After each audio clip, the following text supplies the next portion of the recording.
Il arrive un moment, souvent dans le silence d'une nuit sans sommeil, où l'on comprend que la douleur, qu'elle soit du corps ou de l'esprit, ne nous est pas extérieure. Elle n'est pas un accident de parcours, ni un orage passager que l'on pourrait esquiver. Elle fait partie de nous, elle s'insinue dans nos chairs, dans nos souvenirs, dans nos attentes de tu, et c'est alors qu'une question se lève, grave, essentielle. Comment vivre avec la douleur? Comment rester intègre, noble, équilibré, lorsqu'elle mord la peau ou la serre l'âme? Les stoïciens ne fuyaient pas la douleur, ils ne la niaient pas. Ils ne se contentaient pas non plus de l'endurer dans un silence stoïque au sens populaire du terme. Non, leur posture était plus subtile, plus ancrée dans une métaphysique de l'acceptation active. Pour Marc Aurèle, la douleur n'était pas un mal en soi. Elle était un phénomène naturel, une conséquence de la condition humaine. Et dès lors qu'on cesse de la qualifier comme un fléau injuste, elle perd une part de son emprise sur nous.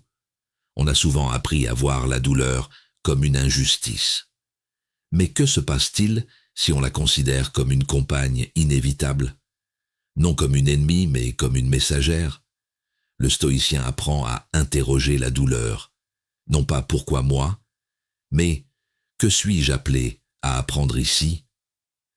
Cette simple bascule transforme une expérience passive en un moment de croissance.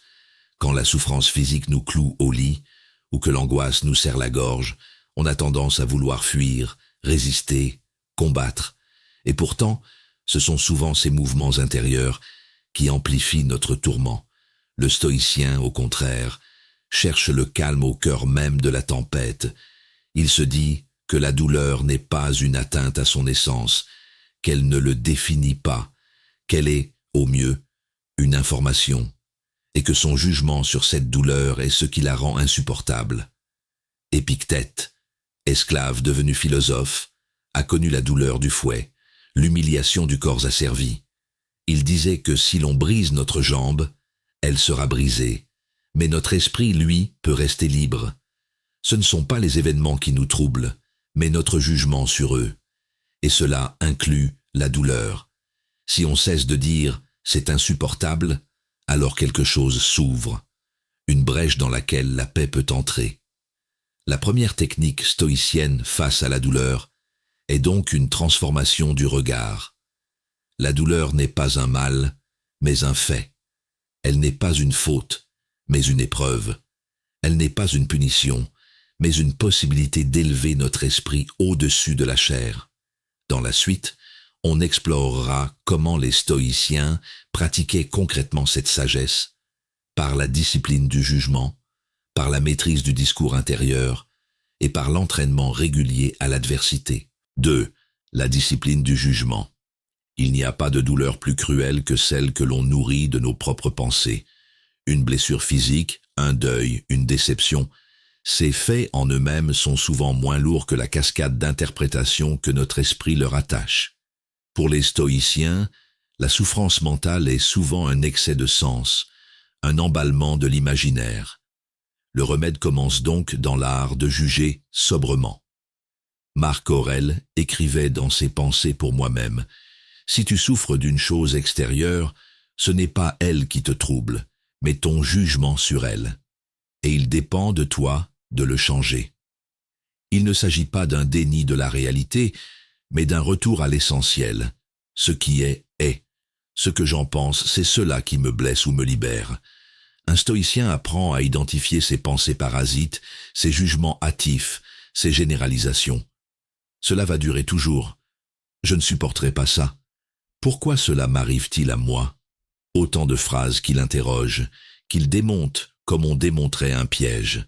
Chaque pensée examinée perd de sa force. Chaque croyance éclairée cesse d'être un tyran. C'est ici qu'intervient la discipline du jugement. Apprendre à faire la différence entre ce qui dépend de moi et ce qui n'en dépend pas. Cette distinction, centrale chez Épictète, est le cœur du stoïcisme. La douleur peut exister, mais ma réaction, elle, m'appartient. C'est un territoire sacré que personne ne peut envahir sans mon consentement. Quand une douleur physique surgit, le stoïcien ne s'effondre pas. Il ne la dramatise pas. Il ne lui donne pas plus d'importance qu'elle n'en a. Il la situe. Il dit « Voici une sensation désagréable, mais elle ne m'empêche pas d'être juste, raisonnable, calme. » Et ce simple acte de mise à distance rétablit une forme de souveraineté intérieure. La discipline du jugement n'est pas facile. Elle demande de la vigilance, une attention constante à nos pensées automatiques, nos récits intérieurs, nos vieilles peurs. Mais elle est libératrice, car elle rend à l'esprit sa lucidité, son pouvoir d'orientation. Elle est le premier rempart contre la douleur mentale, la première flamme dans la nuit de l'angoisse. Dans la prochaine partie, nous plongerons plus profondément dans cette sphère intérieure, celle du discours intérieur, et comment les stoïciens l'utilisaient comme un outil de maîtrise de soi face à la douleur. 3. Le pouvoir du discours intérieur. Parler à soi pour se relever. Il est une voix en nous qui ne se tait jamais. Une voix qui commente, juge, amplifie, dramatise. Parfois, elle console. Souvent, elle accuse. Cette voix, c'est notre discours intérieur. Et pour les stoïciens, elle est le centre de gravité de notre expérience. Car ce n'est pas ce qui nous arrive qui nous brise, mais la manière dont nous en parlons à nous-mêmes. Quand la douleur surgit, que ce soit celle d'un corps affaibli ou d'un cœur meurtri, cette voix intérieure devient décisive. Si elle dit « c'est trop, je n'y arriverai jamais », alors le poids s'alourdit. Si elle dit « ceci est l'occasion de prouver ma force, de me tenir droit malgré le vent », alors l'énergie renaît. Le discours intérieur, c'est la forge où se sculpte la résilience. Sénèque écrivait « Nous souffrons plus dans l'imagination que dans la réalité. » Et cette imagination, c'est elle qui nourrit notre dialogue intérieur. Or, ce dialogue peut être reprogrammé. Il peut devenir un allié. Non en se répétant des platitudes, mais en se parlant comme un guide parlerait à un ami en détresse, avec fermeté, mais avec bienveillance. Le stoïcien se parle à lui-même pour rester debout. Il se rappelle que la douleur n'est qu'un événement parmi d'autres. Il se dit « Ce qui m'arrive est dans l'ordre des choses. Je ne suis pas persécuté, je suis éprouvé. Et cette épreuve est l'occasion de devenir plus noble, plus calme, plus fort. » Ce discours n'est pas une fuite. Il n'efface pas la douleur, mais il lui donne une forme, il lui donne un sens. Il transforme l'éparpillement du mental en un axe. Il rassemble l'être autour d'une direction, celle de la vertu, du courage, de la paix intérieure. Maîtriser son discours intérieur, c'est apprendre à ne pas trahir son âme au moment même où elle vacille. C'est parler le langage de la hauteur au cœur de l'abattement. C'est appeler l'ordre là où tout vacille. Et cette discipline, encore une fois, n'est pas magique. Elle est un entraînement, un exercice quotidien, un rappel constant à la grandeur. Dans la partie suivante, nous verrons comment les stoïciens se préparaient volontairement à la douleur, non par masochisme, mais par amour de la liberté intérieure, l'entraînement à l'adversité. 4. La transmutation intérieure, l'art de faire de toute épreuve, même la plus amère, une occasion de transformation. Prenons l'exemple de la solitude, souvent perçue comme une douleur mentale, insupportable. Être seul, c'est parfois se retrouver face à soi-même, sans échappatoire. Les distractions ne sont plus là pour étouffer le tumulte intérieur, et dans ce silence prolongé, ce sont nos peurs, nos manques, nos colères passées qui remontent, acides, à la surface. Pourtant, pour un stoïcien, la solitude est une épreuve utile, presque nécessaire. Sénèque lui-même disait que la solitude était l'atelier de l'âme, car en l'absence du bruit du monde, c'est la voix de la raison qu'on peut enfin entendre. La solitude apprend à se suffire à soi-même, à puiser dans ses propres ressources, à cultiver ce qu'on appelait autrefois l'autarcie morale, cette capacité à se tenir debout, même quand tout nous abandonne. La douleur physique, elle, prend un autre chemin. Elle nous frappe dans la chair, elle nous réveille au plus profond de notre vulnérabilité. Mais dans la tradition stoïcienne, cette douleur n'est jamais considérée comme un mal absolu. Elle est un phénomène naturel, une réponse du corps et non un jugement de la vie sur nous. Épictète, qui fut esclave et boiteux à vie à cause des coups de son maître, nous dit que la souffrance n'est pas ce qui nous arrive, mais l'opinion que nous avons de ce qui nous arrive. Ainsi, lorsqu'on souffre, la question n'est pas seulement « Comment puis-je fuir cette douleur ?», mais « Quel usage puis-je faire de cette douleur ? Est-elle l'occasion de renforcer ma patience, de tester ma persévérance, de comprendre mieux le fonctionnement du corps, de ressentir la fragilité humaine pour mieux aimer l'humanité dans les autres ? Tout dépend du regard. Le stoïcien développe un rapport serein et lucide à la douleur. Il sait qu'elle viendra. Il ne nie pas son existence. Il n'en fait pas non plus une ennemie hargneuse à combattre jusqu'à l'épuisement. Il l'accueille sans se soumettre. Il l'analyse sans se plaindre.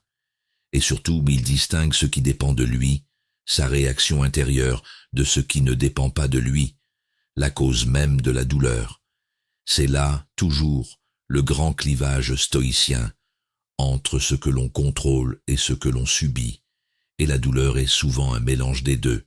Il arrive que la douleur prenne racine dans un drame que l'on croit insurmontable, la perte d'un proche, l'injustice subie, l'humiliation publique. Le stoïcien ne nie pas l'intensité de ses douleurs, il ne se mure pas dans le déni, mais il travaille à ne pas leur laisser la souveraineté sur son âme.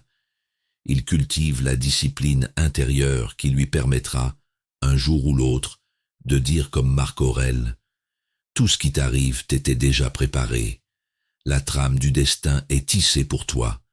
Accepte-la comme ton propre tissu. » Ce travail intérieur, ce façonnage de l'âme par l'adversité, est ce que les stoïciens appellent parfois la paideia, la formation du caractère.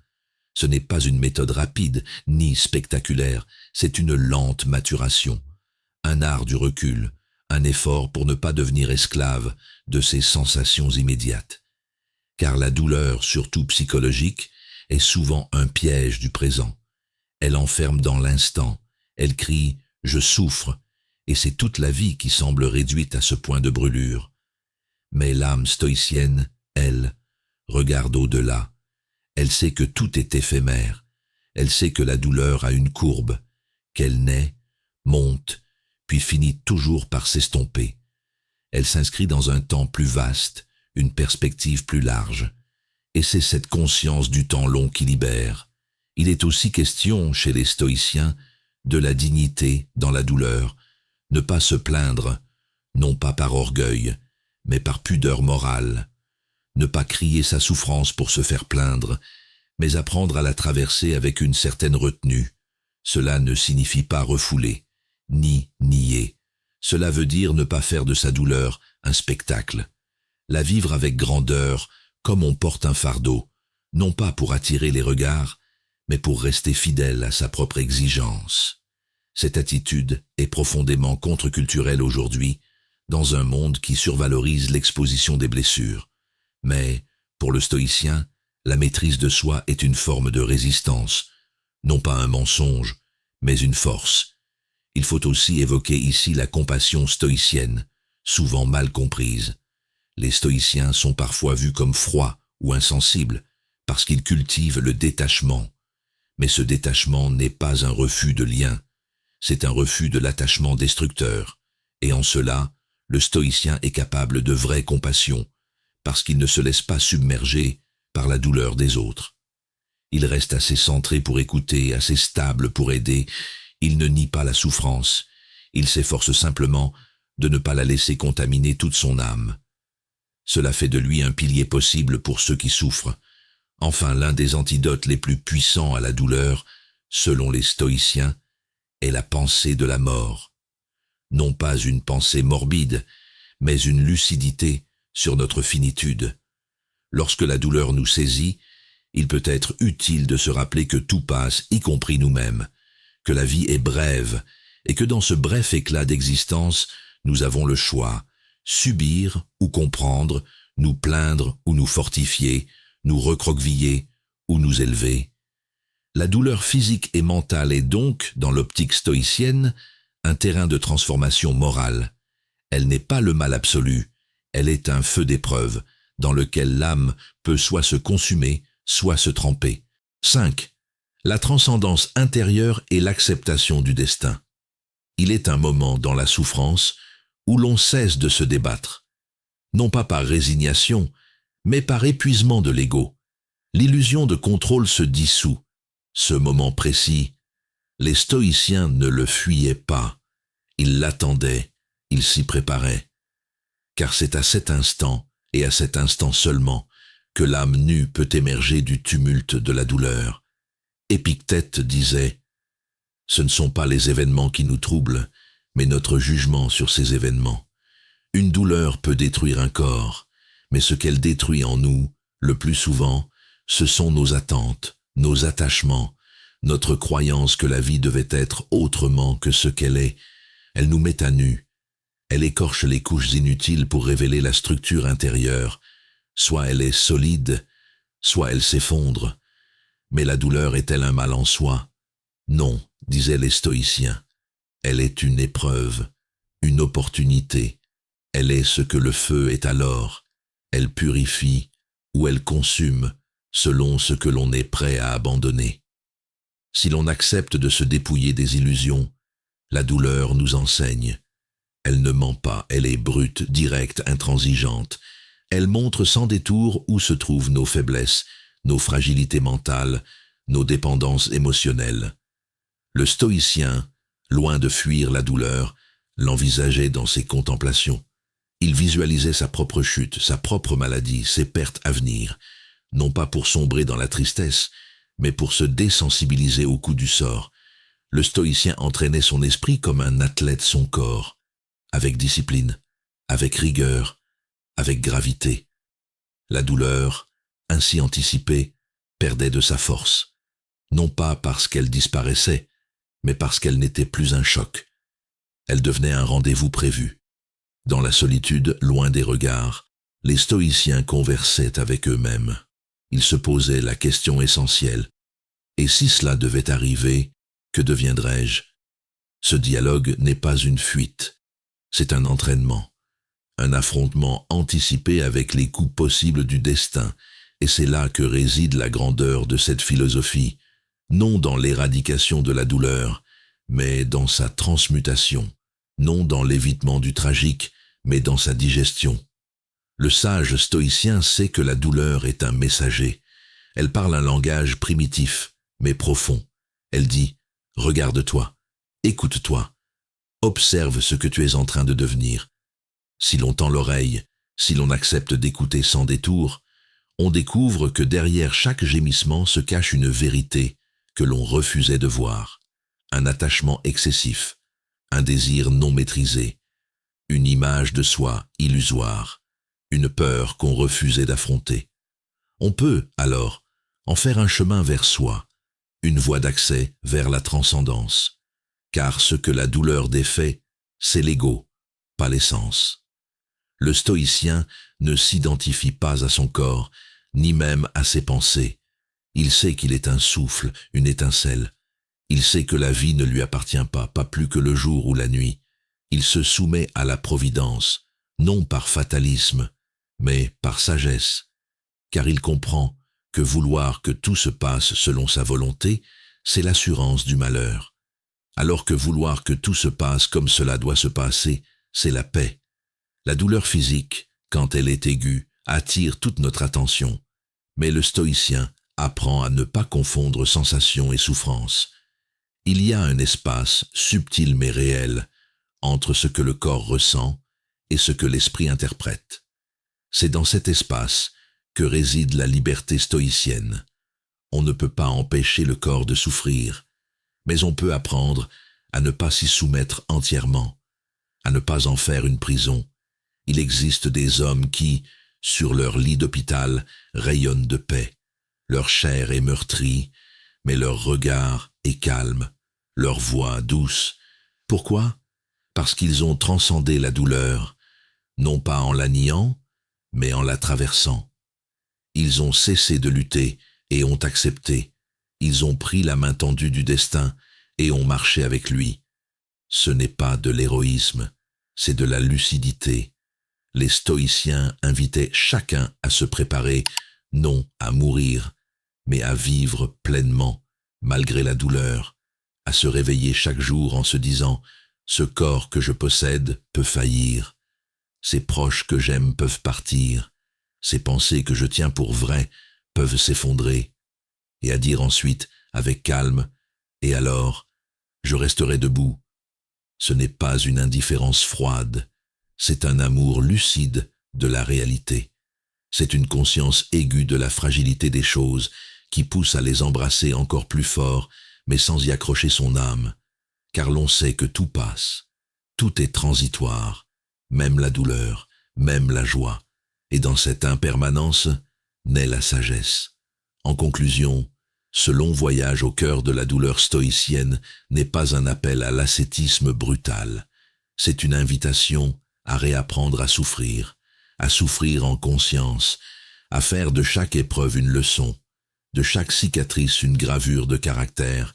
La douleur ne sera jamais agréable, mais elle peut être signifiante, elle peut être révélatrice, elle peut être notre plus grande enseignante, si l'on accepte de l'écouter sans peur, sans fuite, sans excès. Face à la douleur, que ce soit celle du corps ou de l'âme, souvenons-nous des stoïciens, non comme des statues de marbre, figées et insensibles, mais comme des êtres humains profondément vivants, traversés par les mêmes émotions que nous, mais ayant choisi un chemin plus élevé, celui de la dignité, de la constance et de la sérénité. La douleur est inévitable, la souffrance, elle, est un choix. Et ce choix, les stoïciens l'ont fait, jour après jour, chute après chute, jusqu'à la dernière expiration.